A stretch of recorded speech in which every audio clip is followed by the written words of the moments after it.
पार से कोई दुस्साहस होता है या किसी आतंकी घटना को यहां करने की कोशिश और साजिश होती तो फिर भारत पुनः पलटवार करेगा। यह स्पष्ट संदेश मोदी साहब ने पाकिस्तान को भी दिया है और दुनिया को भी दिया। इस ऑपरेशन के दौरान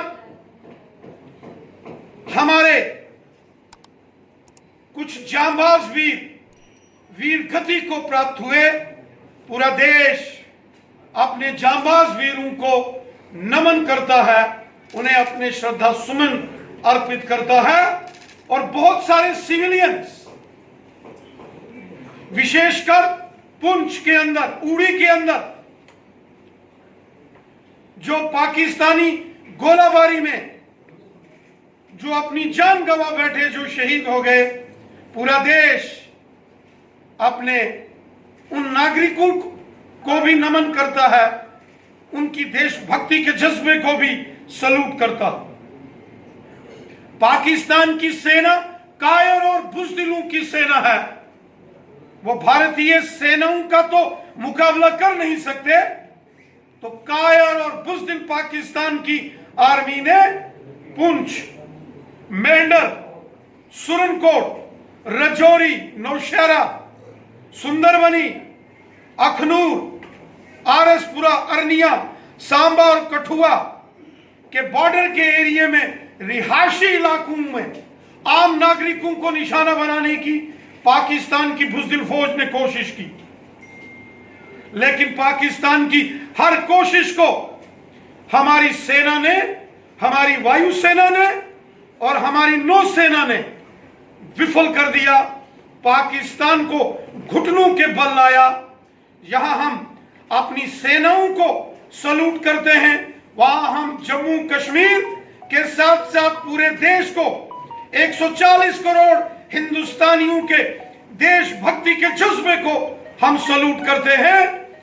पूरा भारत एकजुट होकर एक स्वर में बोला कि पहलगाम का बदला और प्रधानमंत्री मोदी साहब के नेतृत्व में हमारी सेनाओं ने आतंकवादियों के अड्डों को मलियामेट किया, दुश्मन के एयर बेसिस को तबाह किया और दुश्मन को यह पैगाम दे दिया है कि भारत ने अभी अपनी सरहद के अंदर से यह ऑपरेशन सिंदूर किया है और अगर भारत ने किसी दिन यह सरहद पार कर दी तो उसका अंजाम क्या होगा, यह पाकिस्तान भी समझता है और आज दुनिया भी इसको समझ रही है। 195 दुनिया के देशों में से 190 देश भारत के साथ खड़े नजर आए। 49 जो मुस्लिम देश हैं, 49 इस्लामिक कंट्रीज, उनमें से 45 मुस्लिम देश भारत के साथ खड़े नजर आए। यह भारत की डिप्लोमेटिक जीत है। भारत की मिलिट्री जीत को तो दुनिया ने देखा, लेकिन अब भारत की डिप्लोमेटिक फॉरेन पॉलिसी की जीत दुनिया देख रही है।